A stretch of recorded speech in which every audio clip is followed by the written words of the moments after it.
اور آپ صلی اللہ علیہ وسلم کی بیویوں میں سے سب سے آخر میں جو آپ کی زوجہ فوت ہوئی ہیں ان کا نام ام سلمہ یعنی ہند رضی اللہ تعالیٰ عنہ ہے۔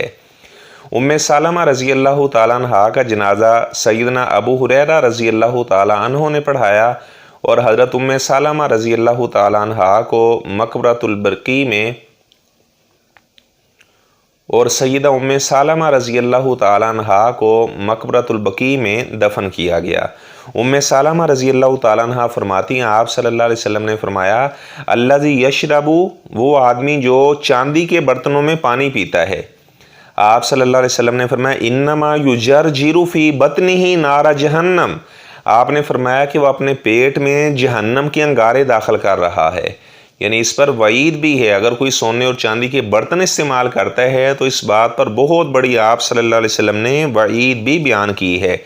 اس کے بعد روایت ہے عن ابن عباس، عبداللہ بن عباس رضی اللہ تعالیٰ عنہ روایت کرتے ہیں، یہ آپ صلی اللہ علیہ وسلم کے چچا زاد بھائی تھے، ترجمان القرآن کے لقب سے معروف ہیں۔ عبداللہ بن عباس رضی اللہ تعالیٰ عنہ کی خالہ میمونہ رضی اللہ تعالیٰ عنہ ام المومنین آپ صلی اللہ علیہ وسلم کی وہ زوجہ تھی، اور آپ صلی اللہ علیہ وسلم کا سب سے جو آخر میں نکاح ہوا وہ حضرت میمونہ رضی اللہ تعالیٰ عنہ کے ساتھ ہوا تھا۔ جب حضرت میمونہ رضی اللہ تعالیٰ عنہ نے وفات پائی تو یہ عبداللہ بن عباس رضی اللہ تعالیٰ عنہ نے اپنی خالہ کا جنازہ پڑھایا اور صریف نامی جگہ پر حضرت میمونہ رضی اللہ تعالیٰ عنہ کو دفن کیا گیا۔ یہ صریف جو جگہ ہے یہ مکہ کے قریب ایک جگہ ہے، اس کو صریف کہا جاتا ہے۔ عبداللہ بن عباس رضی اللہ تعالیٰ عنہ فرماتے ہیں آپ صلی اللہ علیہ وسلم نے فرمایا اذا دوبغ الایہاب فقط طہور، جب چمڑے کو رنگ دیا جائے یعنی اس کی دباغت کر دی جائے تو چمڑا پاک ہو جاتا ہے، چاہے وہ ایسے جانور کا چمڑا جس کا گوشت کھایا جاتا ہے یا جس کا گوشت نہیں کھایا جاتا، جب چمڑے کو رنگ دیا جاتا ہے چمڑے کی دباغت کرنے سے وہ چمڑا پاک ہو جاتا ہے، اس کے بعد اسے استعمال کیا جا سکتا ہے۔ اور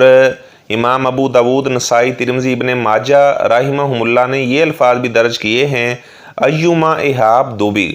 جیسا بھی چمڑا اسے رنگ دیا جائے تو وہ پاک ہو جائے گا۔ مراد یہ کہ معقول اللحم، جن جانوروں کا گوشت کھایا جاتا ہے ان کا چمڑا رنگنے سے بھی پاک ہو جاتا ہے، اور جن کا گوشت نہیں کھایا جاتا جیسے شیر ہے، چیتا ہے، بلی ہے، ان کا چمڑا بھی دباغت سے پاک ہو جائے گا۔ راجح موقف اس میں یہی ہے،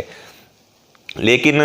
علماء نے خنزیر کے چمڑے کو مستثنا قرار دیا ہے اور کتے کے چمڑے کو بھی مستثنا قرار دیا ہے، یعنی خنزیر کا چمڑا دباغت سے پاک نہیں ہوگا اور اسی طرح جو کتے کا چمڑا ہے وہ بھی دباغت سے پاک نہیں ہوگا۔ فقہاء نے خنزیر کو اور اس طرح کتے کو مستثنا قرار دیا ہے۔ اور آگے روایت لے کر آئے ہیں ان سلمہ بن المحبک کی رضی اللہ تعالیٰ عنہ قال، اس کو محبک اور محبک دونوں طرح سے پڑھا جا سکتا ہے۔ آپ صلی اللہ علیہ وسلم نے فرمایا دباغ جلود المیتۃ طہورھا، فرمایا کہ مردار کے چمڑے کو دباغت کر لینا، اس کو رنگ لینا، اس کو پاک کرنا ہے، یعنی جب چمڑے کو رنگ دیا جائے تو وہ پاک ہو جاتا ہے۔ اور اس کے بعد حضرت میمونہ رضی اللہ تعالیٰ عنہ کی روایت ہے، حضرت میمونہ رضی اللہ تعالیٰ عنہ کے مختصر حالات میں آپ کے سامنے ذکر کر چکا ہوں۔ میمونہ رضی اللہ تعالیٰ عنہ فرماتی ہیں مر النبی صلی اللہ علیہ وسلم بشاۃ یجرونھا، آپ صلی اللہ علیہ وسلم ایک بکری کے پاس سے گزرے جسے لوگ گھسیٹ کر لے کر جا رہے تھے، تو آپ صلی اللہ علیہ وسلم نے فرمایا لو اخذتم احابھا، اگر یہ لوگ اس کا چمڑا اتار لیتے، اس کا گوشت تو یعنی نہیں کھایا جا سکتا کیونکہ یہ مردار ہے، اس کا چمڑا تو استعمال کیا جا سکتا تھا۔ آپ صلی اللہ علیہ وسلم نے یہ بات کہی کہ اگر یہ لوگ اس کا چمڑا اتار لیتے، اس سے فائدہ اٹھاتے، اسے رنگ لیتے، تو لوگ کہنے لگے کہ وہ تعجب سے کہنے لگے یہ تو مردہ ہے۔ تو آپ صلی اللہ علیہ وسلم نے فرمایا یطہرھا الماء والقرض، آپ صلی اللہ علیہ وسلم نے فرمایا کہ پانی اور جو کیکر کی چھال ہے جب اس سے اس چمڑے کو رنگ دیا جائے گا تو یہ پاک ہو جائے گا، اس کے بعد اسے استعمال کیا جا سکتا ہے۔ اس روایت کو امام ابو داود رحمہ اللہ نے بھی درج کیا ہے اور امام نسائی رحمہ اللہ نے بھی درج کیا ہے۔ عن ابی ثعلبۃ الخشنی رضی اللہ تعالیٰ عنہ قال قلت یا رسول اللہ صلی اللہ علیہ وسلم، آپ صلی اللہ علیہ وسلم کے صحابی ابو ثعلبہ خشنی رضی اللہ تعالیٰ عنہ بیان کرتے ہیں جن لوگوں نے ککر کے درخت کے نیچے بیٹھ کر آپ صلی اللہ علیہ وسلم کے ہاتھ پر بیعت کی تھی، یہ ابو ثعلبہ رضی اللہ تعالیٰ عنہ بھی ان لوگوں میں شامل تھے۔ فرماتے ہیں میں نے کہا اللہ کے رسول صلی اللہ علیہ وسلم انا بارض قوم اہل کتاب،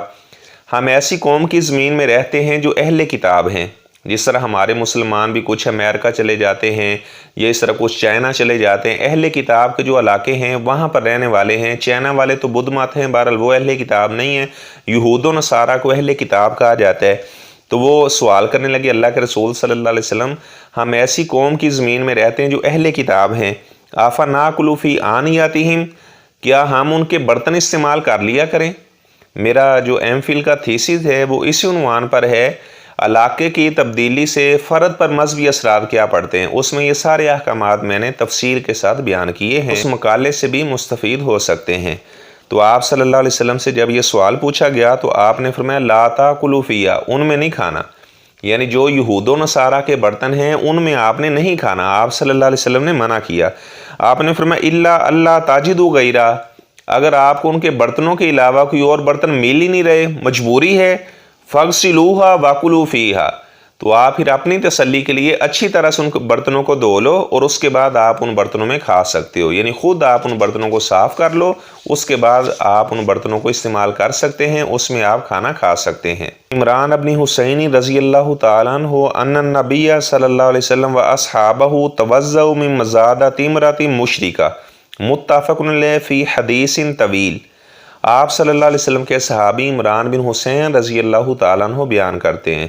بخاری شریف میں روایت عمران بن حسین رضی اللہ تعالیٰ عنہ فرماتے ہیں کانت بی بواسیر، مجھے بواسیر کا مرض تھا تو میں 4 زانوں بیٹھ کر نماز پڑھا کرتا تھا۔ تو یہ عمران بن حسین رضی اللہ تعالیٰ عنہ کو اللہ تعالیٰ نے یہ شرف دیا۔ عمران بن حسین رضی اللہ تعالیٰ عنہ کو فرشتے سلام کیا کرتے تھے، فرماتے میں ایک دفعہ بیمار ہوا تو میں نے آگ کے ساتھ داغ لگا لیا، اس کے بعد پھر فرشتوں نے مجھے کبھی سلام نہ کہا، اس کے بعد میں اس شرف سے محروم ہو گیا۔ جو فرشتے مجھے پہلے سلام کیا کرتے تھے میں ان کی آواز بھی سنتا تھا، جب میں نے آگ کے ساتھ وہ داغ لگا لیا تو اس کے بعد میں اس شرف سے محروم ہو گیا۔ آپ صلی اللہ علیہ وسلم کا فرمان ہے شفا 3 چیزوں میں، شہد کے گھونٹ میں شفا ہے، ہجامہ لگوانے میں شفا ہے، اور آگ کے ساتھ داغنے میں شفا ہے۔ لیکن آپ صلی اللہ علیہ وسلم نے فرمایا کہ آگ کے ساتھ داغنے سے میں اپنی امت کو منع کرتا ہوں، آگ کے ساتھ اس زخم کو داغنا آپ صلی اللہ علیہ وسلم نے اس سے منع کیا ہے۔ تو عمران بن حسین فرماتے ہیں آپ صلی اللہ علیہ وسلم نے اور آپ کے صحابہ نے ایک مشرکہ عورت کے مشکیزے سے وضو کیا۔ اب یہاں سے یہ پتہ چلا کہ اگر چمڑے کو رنگ دیا جائے تو وہ چمڑا پاک ہو جاتا ہے، یعنی اب ظاہری بات ہے وہ جو مشکیزہ تھا مشرکین کا مشکیزہ تھا اور مشرکین کا ذبیحہ حلال نہیں ہوتا۔ چمڑے کو چونکہ رنگا گیا تھا تو آپ صلی اللہ علیہ وسلم نے جو اس میں پانی موجود تھا پھر آپ نے اس سے وضو کر لیا۔ باب الآنیہ کی آخری روایت ہے، حضرت انس بن مالک رضی اللہ تعالیٰ عنہ روایت کرتے ہیں ان قدح النبی صلی اللہ علیہ وسلم انکسر، آپ صلی اللہ علیہ وسلم کا پیالہ ٹوٹ گیا تو فتاخذ مکان الشاب سلسلۃ من فضہ، تو آپ صلی اللہ علیہ وسلم نے چاندی کی ایک زنجیر کے ساتھ اس کو جوڑ لیا۔ اب یہاں سے کیا پتہ چلا کہ سونے اور چاندی کے برتنوں کو استعمال کرنا منع ہے۔ اس سے یہ مسئلہ ثابت ہوا کہ اگر برتن ٹوٹ جاتا ہے تو چاندی کی زنجیر وغیرہ کے ساتھ اس کو جوڑا جا سکتا ہے، یعنی اسے ٹانکا وغیرہ چاندی سے لگایا جا سکتا ہے، تو اس برتن کو پھر آپ استعمال کر سکتے ہیں کیونکہ وہ مکمل طور پر سونے اور چاندی کا برتن نہیں بنا۔ اگر کوئی برتن مکمل ہی چاندی کا ہے یا مکمل سونے کا برتن ہے تو اس میں کھانا منع ہے، لیکن اگر کسی برتن کو سونے کے ساتھ ٹانکا لگایا گیا، جوڑا گیا ہے یا چاندی کے ساتھ اسے جوڑا گیا ہے تو ایسے برتن کو استعمال کیا جا سکتا ہے۔ جس طرح آپ صلی اللہ علیہ وسلم کا پیالہ ٹوٹ گیا تو آپ صلی اللہ علیہ وسلم نے کچھ چاندی کا ایک ٹکڑا لے کر اس سے آپ نے اس برتن کو جوڑ لیا اور اس کے بعد آپ صلی اللہ علیہ وسلم اس پیالے کو استعمال کیا کرتے تھے۔ احباب بھی ہمارا یہ بلوغ المرام والا سبق سنتے ہیں، جیسے ہی یہ بلوغ المرام کتاب مکمل ہوگی تو اللہ کے فضل سے وہ بہت سارے دینی احکامات سیکھ چکے ہوں گے۔ اللہ تبارک و تعالی ہمیں ساری زندگی دینی احکامات سیکھنے کی، دوسروں کو سکھانے کی، عمل پیرا ہونے کی اللہ توفیق عطا فرمائے۔ السلام علیکم ورحمۃ اللہ وبرکاتہ۔